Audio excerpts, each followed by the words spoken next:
I love that we always start with a dance party. Dancing, dancing. Yeah, starting the day off with some dance. Yeah. It's so funny because like in my classes we have a time for what's called contemplation. Yeah. And I always say write, doodle, contemplate, or if you feel like it, do some interpretive dance. Right? Like, why not? We should all, here's the thing. We should all be moving more, I think. Yeah. I find myself like, I mean, I think people underestimate how much of a desk job ministry can be. Mm-hmm. And I find myself like, I gotta move more. I gotta move more. Yeah. So I'm grateful we have a walking club here at Unity of Tucson now. And at least once a month, we collectively get together a group and we all go walking, which is nice. Yeah.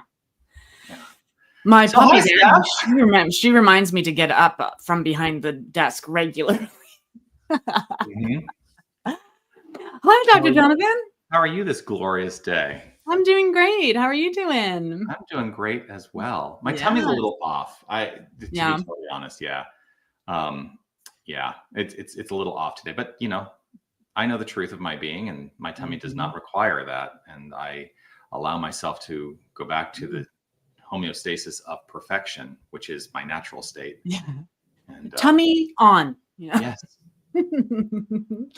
So here we are. It is the RANT, Radically Affirmative New Thought.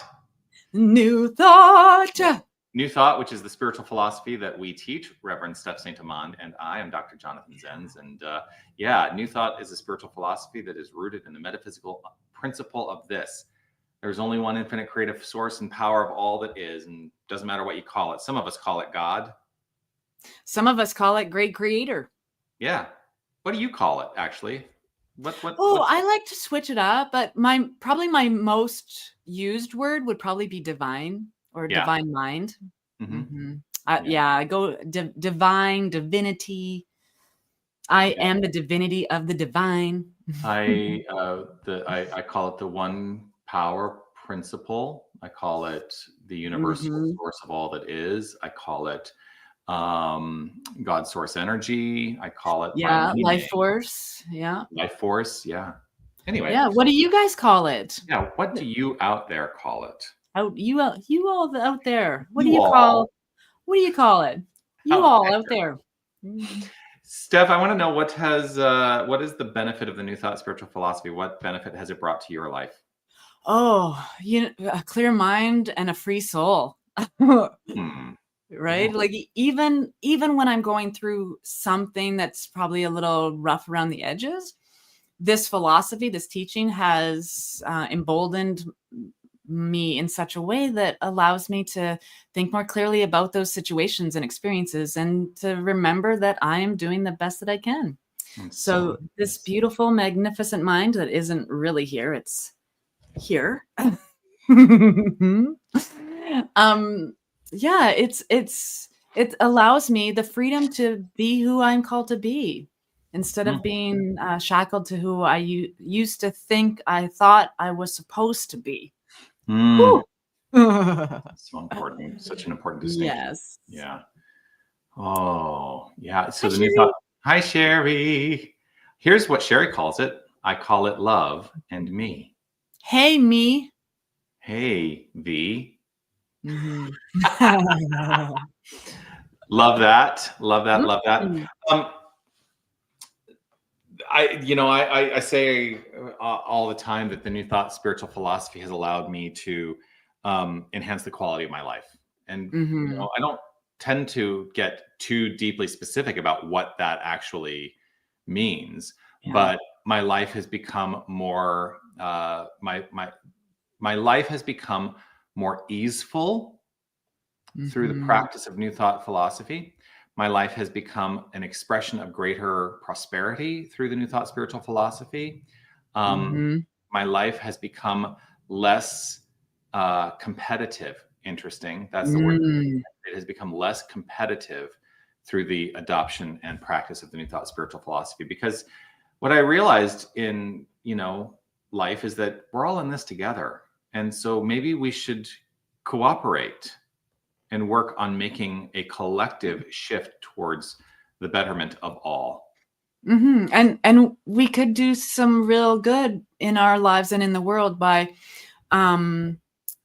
recognizing that we don't have to label anybody else. We don't have to have opinions about other people's lives and their lifestyles, if you want to call things lifestyles. We can, like, for me, a big benefit has been the creation of boundaries and a lot more compassion and empathy for my fellow travelers. Yeah. Yeah. And for myself. Those boundaries, creating those boundaries in my life, oh my gosh, they helped me create a better world. Yes. Yeah. We were. How about you guys, everybody who's watching? How has the New Thought movement impacted your life? Are you just finding it and you're excited to see some impact? Let us know in the comments. We love your engagement. And so it is done. We love your engagement. Oh my gosh. Well, there's Anna saying hello, just tuning in, grateful to see you this glorious day. Good day. Yeah. There's another name, Beloved. Beloved is one of my favorites. Yes. Beloved. Beloved. Yeah. Says just be loved. Yeah. Go be loved. So the thing that was on my mind, I mentioned this briefly before we went live, as I'm so still kind of rooted in, of course, if this is the first time you're hearing about this, this is the first time you're hearing about this, but I'm kind of like jazzed and excited about this study that was released in a scientific journal. There are scientists in Canada, Canadian scientists, right, who actually did an experiment where they were able to image and see what they are referring to as ultra weak photon emissions from living organisms. And so I'm going to explain what that means in just a minute. So it's like living organisms, and they observed this in mice and in plants. That in the experience of actual living, they were giving off photon emissions. What are photon emissions? That's light. Like literally, they were giving off light. And I said this on Sunday. I said, and I don't really want to go into the details of how they observed that those emissions stopped when the living thing was no longer living, if you catch my drift, when it was unalived. But the light emissions ceased after the experience of transition. And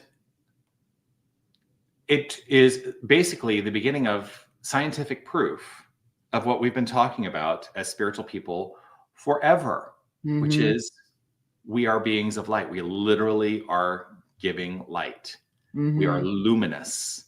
And when we talk and sing about you got a light, shine your light, be the light of the world, don't hide your light under a bushel, like we can actually say we literally mean it now.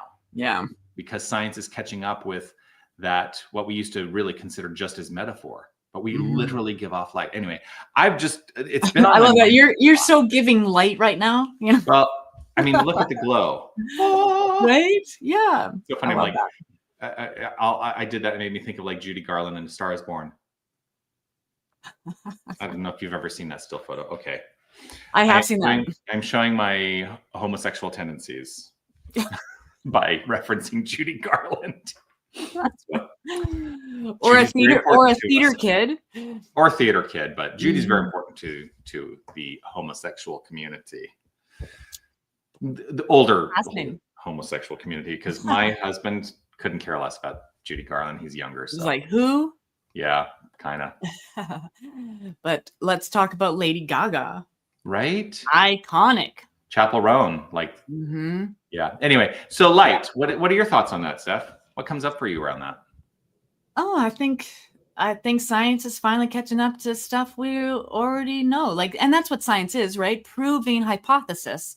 So for thousands of years, we've been hypothesizing the fact that we are beings of light, that we are created, like the universe is light. It's not devoid of light. It's not truly darkness. There's light. It's everywhere. Yeah. And so great. Science is finally realizing its spiritual potential. Mm-hmm. And it's you know, like Ernest Holmes in the first paragraph of The Science of Mind, you know, one day spirituality and religion will walk hand in hand.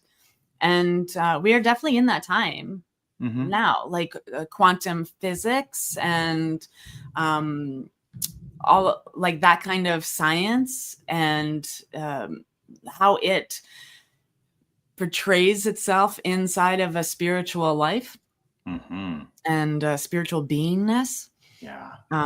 Because there's only one. We are absolutely connected. And the reason we can see form is because it's light bouncing off of things. Like, this is our eyes knowing who we are and seeing things, but everything is light. Light is behind all things. Right. You just made me think too, like one of the things that they talk about in this journal, in this study, is that the light is not visible to human eyes. It's in the visible spectrum, but we can't see it. It's weak. It's weak photon emission, right? But then I started thinking, like, well, I don't know if that's necessarily true, because I know people who have the capacity to see auras. Auras, yeah. And I really started thinking, like, that to me is people who have developed the skill to see these ultra weak photon emissions and, you know, see the emanation of the light. And so it's kind of like, oh, well, now we're proving auras exist, right? Where some people are like, yeah, auras, mumbo jumbo. I don't think so. I think auras do exist. I was just at a psychic and crystal fair a couple weeks, well, probably more than a couple weeks ago at this point, but there was a booth where you can sit, and there's this special camera that takes a picture and will show you all of the things, like the colors that surround you and that you're emitting. And so that's, I mean, science, photography, it's all the same thing. We did last year, my husband Dane and my mother-in-law and I went to Sedona. And if you're gonna find any place where people are gonna talk about auras, it's gonna be Sedona, Arizona. But they have, you know, you can get your aura photographed, right? And so we all went and got our auras photographed. My aura at that point in that experience was orange. I don't know much about what that means, but I'm just letting you know. Anna has something here, though. Yes. Anna, I agree with letting go of competition. New Thought has also supported me in trusting a divine order, even in the midst of what appears to be disorder. I am so grateful that you've given voice to that, because that to me is one of the ways that we can really fundamentally move forward in what feels like really trying times in this country right now. Things seem so chaotic. And in the world. Yeah, and in the world. Things seem so chaotic. And yet, at its core, there is divine order. I fully believe that. It's also helped me to get clear about what is mine to do in each moment, and healthy boundaries allow me to let go of what is not mine to do. Yes. Amen. Amen. Yes. Yes. Thank you for sharing that. Thank you for all the great work you're doing in consciousness for all of us. Indeed. Yes. So grateful. Yeah. You know, it also makes me think, because you start that by saying, I agree with letting go of competition. And Anna is connected with Unity of Tucson, but also connected with the Center for Spiritual Living Tucson. And one of the things that I always like to say is that, you know, we are sharing a campus now. We're sharing facilities. We're sharing our resources. Go figure, a community that can share its resources. And that what I like to say is that we are being the demonstration of cooperation, and that we're individualized expressions of spiritual community. We each have our own individualized approach to how we're teaching this philosophy, but we get to coexist in a similar, in the same space, the same physical space. And I think that, if we could all start to coexist in the same physical space, because let's face it, we're all on this planet together, all of us, and really, learn to cooperate with one another for the betterment of all. Yeah. We don't have to be carbon copies of one another. Yeah. I say, I don't believe in competition, but that's such a weird statement to say because competition exists. So right. like it's that, I don't follow that place of competition, because it's lack consciousness. Like competition means there's only one top spot. And in my philosophy, where oneness is my religion, I know that whoever's winning is equal to whoever's not winning, because there is not winning or losing. And if we are all divine, if we are all the articulation and animation of spirit or God, who are we competing against? Right? Who are you competing against? God? Come on. Yes. And I believe this actually makes a difference on such a greater level. Thank you. Yeah, I agree with that. Yes. Who is this person? Good morning and happy Wednesday. Hi. That looks like honey. Somebody that we both know. Hi, honey. Yeah. We haven't talked in days. She's out having this magnificent adventure. And she's been sort of hugging redwoods that are probably hundreds and hundreds of years old. Love. So I get to talk to her today, I bet. Nice. Right, honey? Well, she's right there. Yeah. So fun. Yeah.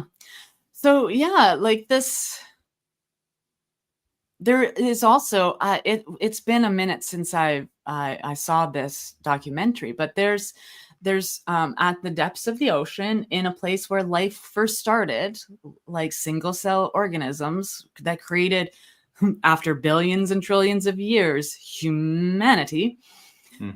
They are still outputting right now. So new creatures, new creations can be formed, can be created right now that we haven't even seen yet. But we're so stuck cataloging all the things that are already here or already, extinct versus what's possible. I actually don't know if that's accurate.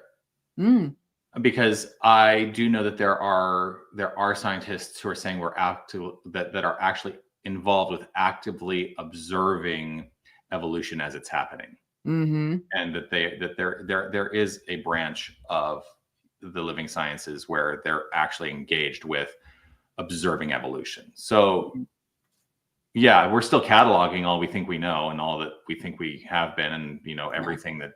Yeah, they're still finding things that have been around for a really long time, and they're just finding them now. Like, what? Yeah. I've never seen this bird before, and here it is. Here it is. Yeah. So just because we can't see it doesn't mean it doesn't exist. Yeah. Hello. I just Googled New Thought, and this is what it showed. New Thought key concepts include the belief that thoughts can shape reality. I have some thoughts on that, which seems like a funny statement. The importance of spiritual healing and the idea that individuals possess an innate capacity for inner guidance and creative power. So yes, I agree with that. I think that we have grown deeper in the New Thought spiritual philosophy. It's not just thoughts, but the interaction of thoughts and our beliefs and the feelings that we experience around all of that. But I think that there's a progression, there's an evolution. We're just talking about evolution. There's an evolution that is unfolding in New Thought communities right now that is letting go of just the cursory change your thinking, change your life, the positive mindset core, which I have no objection to. It's just that what I have found is that a lot of that has tended to lead to spiritual bypass. It's like, if I just think happy all the time, then everything's going to be hunky dory and my life will work out just great and everything's falling apart, right? That's not what New Thought is all about. It's around really acknowledging the core belief system that is which is a guide for how our lives may be thriving.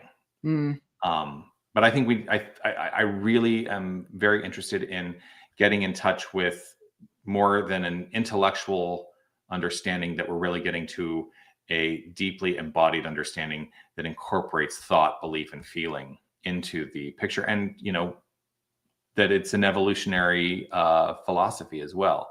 Ernest Holmes said that we should be open at the top. Yeah. And open at the top. And allow when I'm gone, put everything I've ever written in the wastebasket.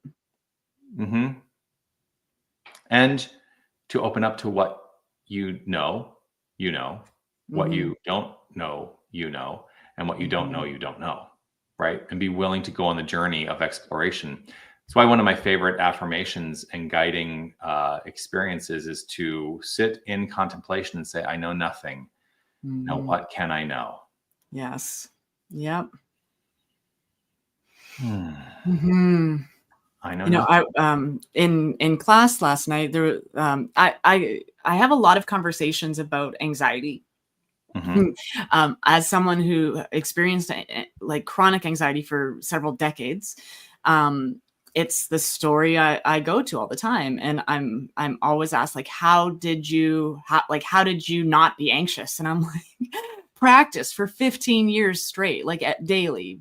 But giving the example of like, okay, if you are aware that you're anxious, you're in a beautiful place. If you are aware, because if you are aware of it, it means you can shift and change.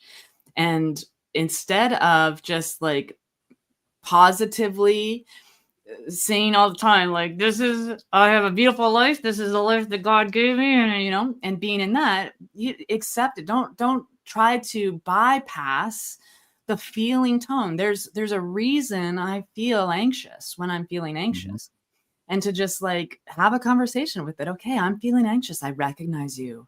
I recognize this, I recognize you, and just start talking nicely to it, because it's this inner child or the soft space within me that needs loving presence.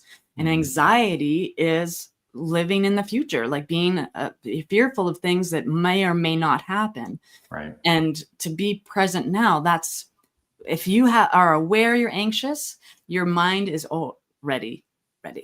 Right. To shift something about it. Yeah. I always say that one of the most powerful tools that we have is the power of awareness, because in awareness, we are empowered to actually take action. Yeah. If we are living in, if we're living with a lack of awareness, we're not going to proceed to try to change anything. Yeah. Because we wouldn't know what to change. We wouldn't have the awareness to know. Right. Yeah. Ernest Holmes said, awareness is the destination. Absolutely.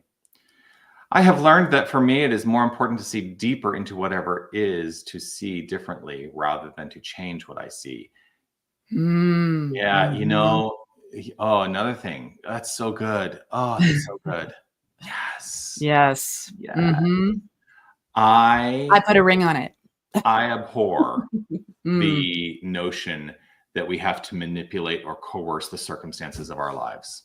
And I think that many people I see this in people who are newer to the New Thought spiritual philosophy, because basically the entry point is change your thinking, change your life.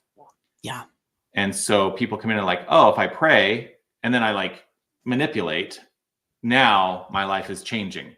But it's really, as long as we coerce and manipulate and like keep a tight grip on things, the minute you loosen that grip, it's going to go back to what was, because it's really rooted in your beliefs and your feelings, which, unless you're really addressing those, the thoughts are kind of secondary to your beliefs and your feelings. Yeah. So it's also, I always say, I'm not trying to change my circumstances, which some people in New Thought would be like, of course you're trying to change your circumstances. No, I'm trying to change my mind. I'm trying to change my inner relationship, my mental relationship to the circumstances. Yes. And what inevitably happens is when that inner mental relationship is fundamentally transformed, the circumstances transform. But if the goal is to shift the circumstances, then I'm trying to manipulate form rather than change my own consciousness, change my own mind. And New Thought is about changing our minds. Yeah. Which leads me to ask this question of you, Steph. What is the purpose of prayer? Oh, we cover this all the time. Yes, and how would you answer it in this moment? Yeah. To change my mind, I guess. That's for me, that's it. Yeah. To change my mind. And really, I would even go deeper than that. It's because if I am doing affirmative prayer or spiritual mind treatment, it's actually probably to shift the feeling I'm having about something. Right? So like that's really the core of it. If I'm treating for something or praying about something, it's probably to change a feeling I have about the thoughts that are in my mind. Right. And I say feeling is a fundamental aspect of consciousness, of mind, right? Yeah. Yeah. It's all part. I mean, you know, we throw this kind of language around. Everything is mind. Everything seen, everything unseen. It's all mind, right? And so we have this law of mind action, this law of cause and effect that says if we shift our feelings, our beliefs, our thoughts, that that which is external will shift as well, because something cannot stand in expression without a maintenance in mind. Yeah. So yeah, for me, prayer, it's about changing my mind. Changing my mind. And that is inclusive of thought, belief, and feeling. So I feel like this is kind of a, if you were never introduced to the New Thought spiritual philosophy, it's kind of a primer on what we teach. Yeah. A conference before the conference. The conference before the conference. Yes. Yes. Yeah. Tasty. Yeah. So I see a lot of folks are watching. So let's see in the comments. Do you have anything you want to share with us? Yeah. Including who you are, where you're watching from. Love to know all that stuff too. Oh, I love to know who we're connecting with. Yes. And if you have any questions that come up, what is that burning desire that you've always wanted to have answered? What is that burning question? It's like, oh my gosh, if I only had 2 New Thought ministers in front of me to ask this question. Well, here we are. Yeah. And I know, like, as humbly as possible, I know we know what we're talking about. Yeah. Here's a good question. How can oneness believers work together? By collaboration. I think part of it goes back to what we were talking about before, which is to release the hierarchical sense of competition and to fundamentally proceed from the point of view that if I know the truth of my being and I know the truth of your being, then the truth of our being are in cooperation together. Yeah. That if we really proceed with the understanding that God is expressing in an equitable way through all creation, then we are setting ourselves up for a greater experience of that cooperation itself. And, you know, like I said, I invited and they agreed, Center for Spiritual Living, and agreed to be a part of this physical space here because I want us to support each other in growing our individualized communities and growing our individualized expression. It's not about one organization trying to, this makes me crazy when people say, well, you know, is one organization trying to like absorb the other organization? No, we're trying to live in cooperation and right, you know, collectively together. Like we get to still have our own individualized expression. Yeah. I think the simplest thing is to sit in a circle instead of in lines. Yeah.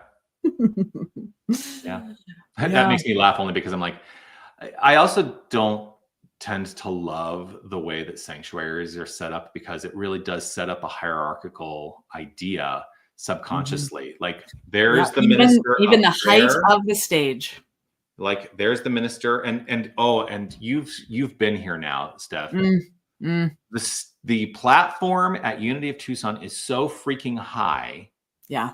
that it feels like it just I want to take the whole stage level down. I want to be with the people. Yeah. Just, Be with the people. I want to be with the people. I want to be with the people. mm-hmm. Come on and dance. And so it is. Yeah, your stage is super high. Mm-hmm. And one of my favorite books that I've read, that I read it be on a plane. It was so short, it was so easy, and it's based on Martin Luther King Jr.'s philosophy of the beloved community it's written Creating the Beloved Community by Dr. Jem Lockhart. Yeah. And it's basically the first book I read that went, oh, this is what I want One Love Awakening to be. This is how I want to present in the world as a community, because it's acceptance, it's level of acceptance. And it's radical. Creating a beloved community is a radical idea. Unconditional love and acceptance is a radical idea. Mm-hmm. And the reason I know it's a radical idea, because if it wasn't, everybody would be doing it. But there's still all of this work that needs to get done, not only in the world of humanity, but even in our communities. Yeah. Where we say we honor oneness, we accept all people, we're inclusive, and then someone who comes in through the door that is unlike anything we've ever seen before, and we're like, oh, but not that. And that doesn't work for me. Right. Like the mere fact that you are a living, breathing expression in front of me means that you're worthy of this divine information, and that you are one. You are one with it, as it, for it, through it, to it. There's nothing separate. So anyone who's in front of me is the divine, because I'm divine. Right. So I have two questions to ask around that. Because I hold that as so for me. In fact, I've said the last couple Sundays on my platform that if you exist, you are a requirement for the expression of God, for the expression of the whole. You cannot exist unless you are required as part of the expression of God. Yeah. Right. And so deepening into the understanding of our value, of our worth as part of this infinite wholeness. Yeah. Let's really embody that. And it also means that if you are a requirement for the expression of the whole, every person you encounter is a requirement for the expression of the whole. Whether you're encountering them physically or on television, every single person is valuable and is worthy of being expressing, which then becomes really challenging when people behave in ways that are contrary to the forward movement and evolution and growth and love that we preach. Yeah. Right. So we don't pray about changing them. We use the power of our word to change ourselves. So change how we perceive things. So what do you do? Like, what is the prayer there? Like I can very easily turn and say, oh, there's behavior that feels contrary to what it is I teach. How do I reconcile my belief that person is an expression of God, even if their behavior does not seem to be in alignment with that expression? How do you deal with that, Steph? I just do. Very helpful. It is fascinating, because it's a topic that it is so prevalent. It's and necessary, because we often believe we need. I am not here to change anyone else. I'm not here to train or domesticate people. Like I'm doing the 4 agreements right now, right? So there has been a historical expression that leads people to have privilege, arrogance. Like there's behaviors that are intertwined in this collective consciousness.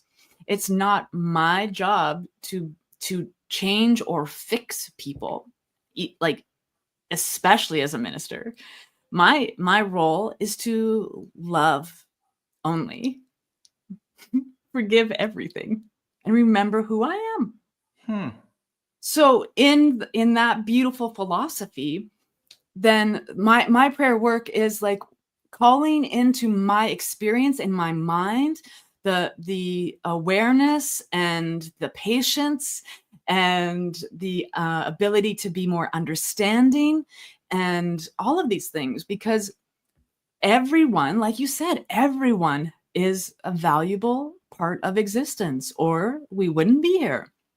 So I say beyond valuable, necessary. Necessary. That doesn't mean I have to put up with poor behavior or become a doormat. Right.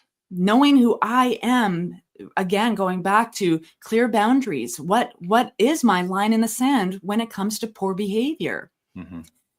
Is it mine to do to speak truth to that person or that community in such a way that is both loving and informative on how they could possibly change if they want to?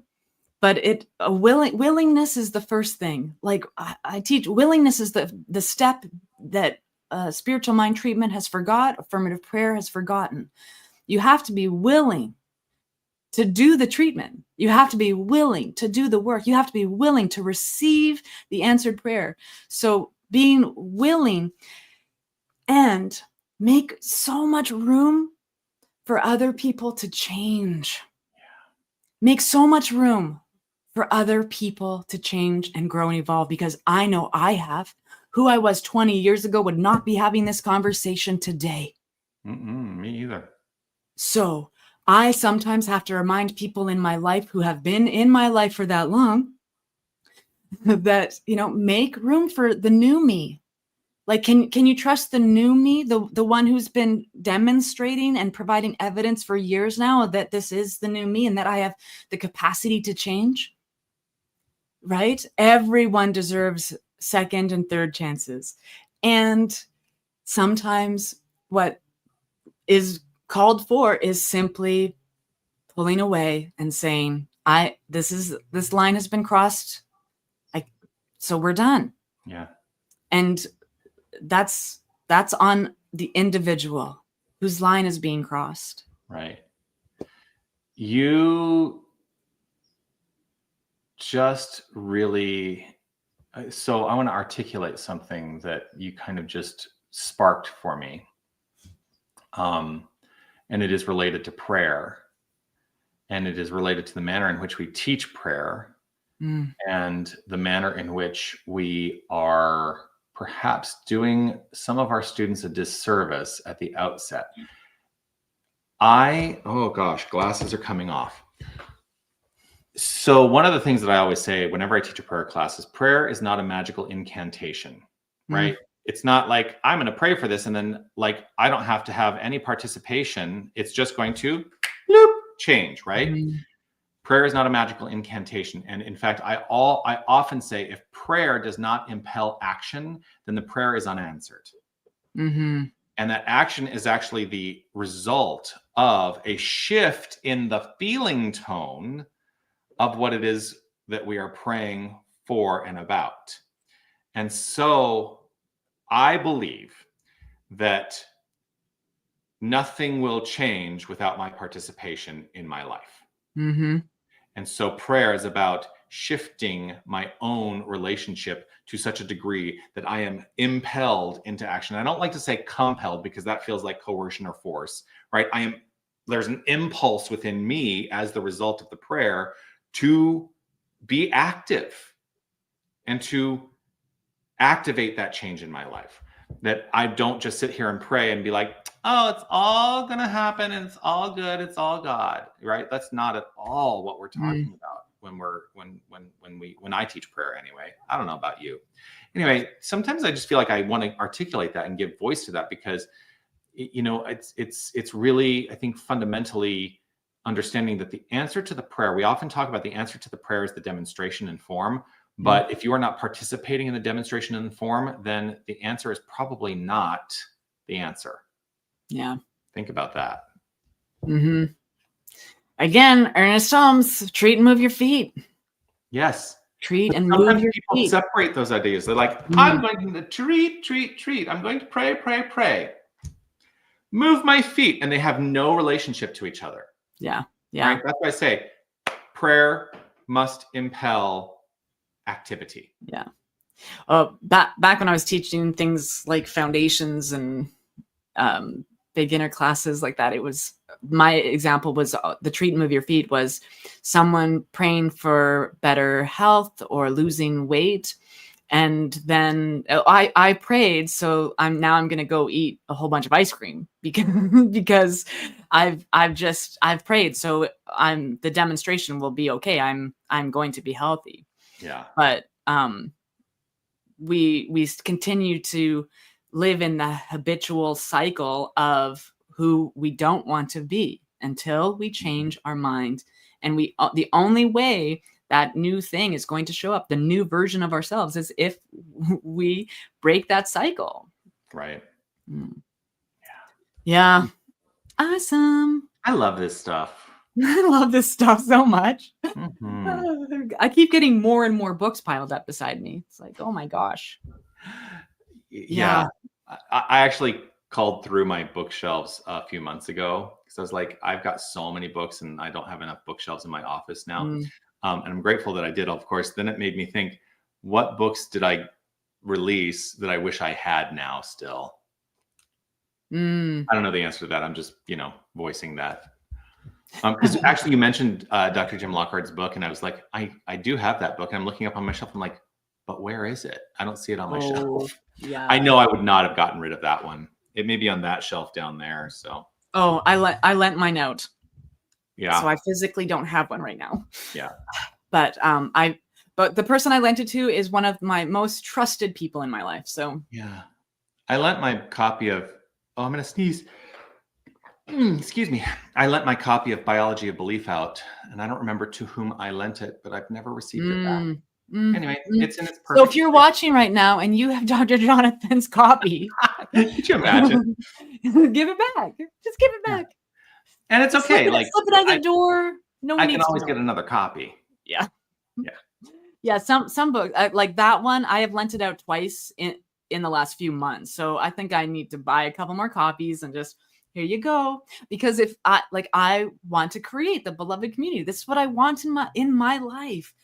And people around me. I was just reading about nonprofit leadership, and what every great leader wants is passionate people on the same page, like circulating that energy and having a team around them to do this work with us.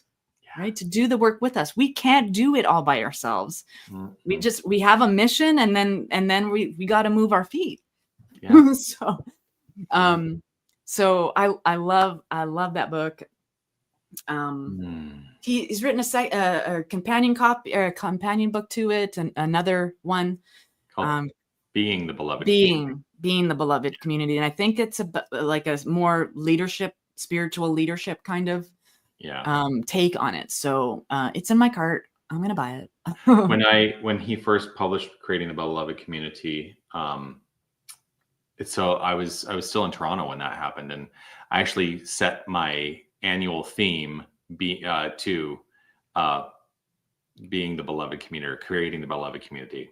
Can't remember which one I set it to. I think I actually set it to being the beloved community, and then before he'd written his second book. But yeah, that was my theme in my last year in Toronto. The beloved community. Yeah. It's coming. It's here. It's here. Like, it's not coming. It's here. It's here. Yeah. And it is demonstrating itself in all aspects of my life. That's what I'm experiencing. Yeah. Mm-hmm. Yeah. I'm so enjoying I'm teaching in person a class, the 4 agreements, for the first time. Not the first time teaching the class, but it's the first time teaching in person in 5 years, because we have an online ministry, right? So all of my teaching has been in Zoom, and oh my gosh, it's so easy to do classes on Zoom.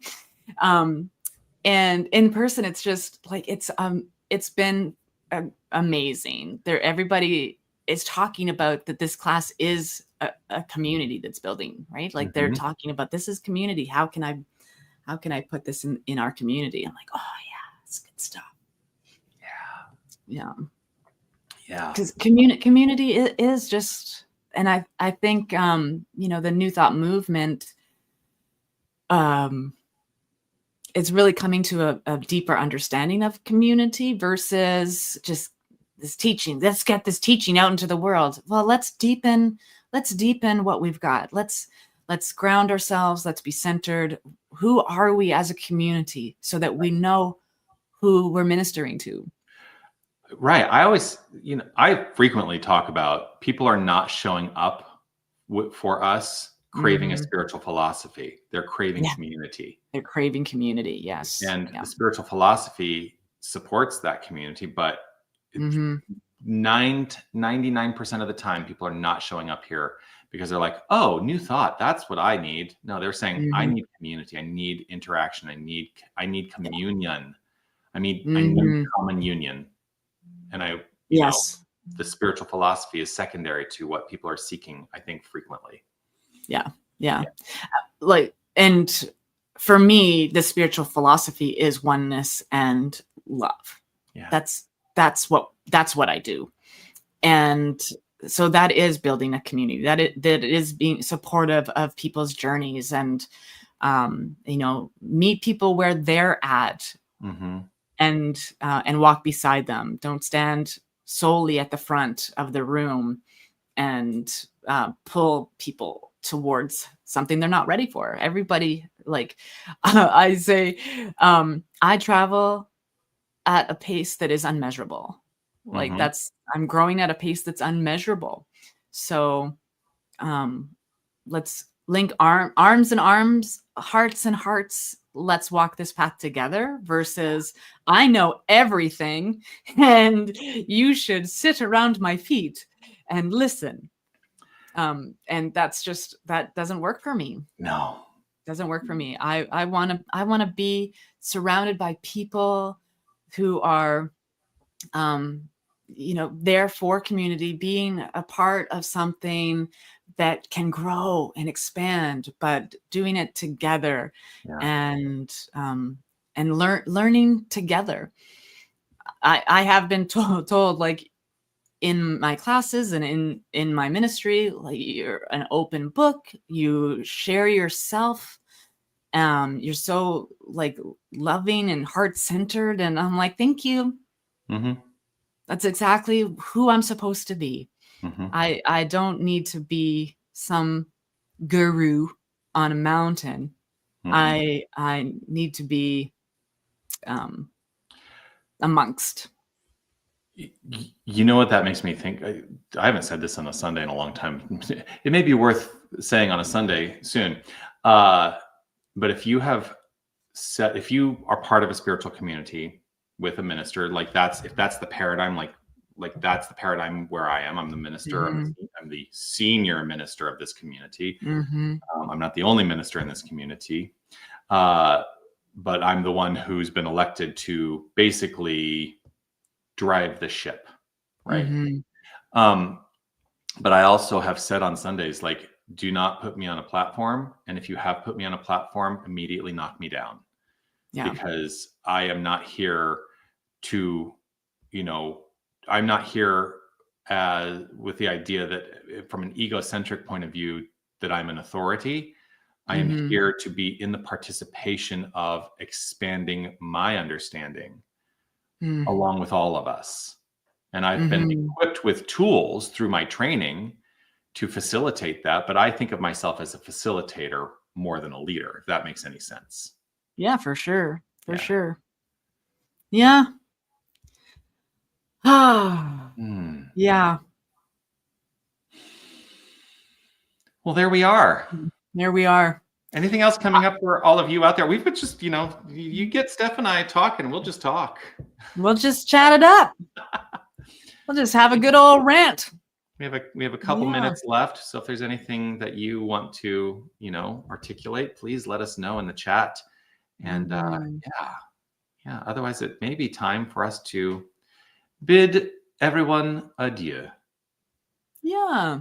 Adieu. Adieu. Do you have anything for those folks in Tucson? Anything going on this evening? So yes, we actually have, if you're in Tucson, we have our Wednesday night service. It's the third Wednesday of every month. That's tonight. And it's Real Life at Unity of Tucson. It's interactive spirituality. It is conversation, not sermonizing. It is active drumming. It is, it's an interactive experience. That's at 6:30 here at Unity of Tucson. It is guided by my absolutely awesome associate minister, Reverend William Gill. So I get to go and be ministered to, which I love. Love it. Yes. So we'd love to see you for that. We also have on the 1st, so next Wednesday will be, we have sound healing and meditation practice. Divinely You is what we call it. And so that's on the first Wednesday of the month. I'm going to announce this, even though I don't have a signed contract yet. We are going to have a special guest here at Unity of Tucson on July 27th. That special guest is a special musical guest who is joining us. It's going to be Daniel Namot, and he's going to come here to sing as part of our service. He's also going to offer a concert that day. So put that in your books, Sunday, July 27th, right here at Unity of Tucson. I think he's also making plans to participate in the Center for Spiritual Living Tucson service, because we basically have our services back to back here. Yeah. It makes sense if he's here. Yes. Yeah. Well, we don't have anything this evening, but starting this coming Monday, you can register right now if you want to at the Tao of Imperfection, facilitated by Reverend Tammy St. Amand. And it's going to be amazing. She's cross-secting the Gifts of Imperfection by Brene Brown and our beautiful study of the Tao Te Ching. And she's an amazing facilitator, amazing teacher, so full of grace. And so that's happening starting. It's 5 weeks long. Doors are open, oneloveawakening.com. And we'd love to see you. We'd love to see you in that room. It's Mondays. It's going to be Mondays. And so we're trying out a new night for classes. Nice. So it's going to be amazing. I just wrapped up this past Monday, the 30th week of 30 of the first year of certified practitioner studies. Wow. That's awesome. That group, the group of people that are participating in that class, one of the things I love is having a prolonged class like that goes for months and months and months and months, and seeing, getting to experience the spiritual growth and really observe that spiritual growth. It's one of my favorite things to do. Yeah. Nice. So. Friends. Okay. I think we are complete. We ranted for another week. Yes, indeed. And we'll be back next week. I'm let me make sure. May 21st, May 28th. Yes, we will be back next week. Yay. Oh, and that's the other thing. Sorry, I skipped a whole week. The sound healing is not next week. Next week, we're doing spiritual cinema here. Oh, fun. We're going to be screening the movie I Am. It's going to be awesome. Yeah, nice. Right. Awesome. You can find it all on our website, unitytucson.com. And now we're going to go. And what's your website? oneloveawakening.com. The number one. Awakening. And there's our email addresses. If you want to send any kind of information to us, we'd love to hear from you. All right. I'm rambling now. Shall I say goodbye, Steph? There, I just did sign language for One Love Awakening. Beautiful. Bye, everybody. Bye. Peace Blessings and to you blessings. all. We'll see you soon.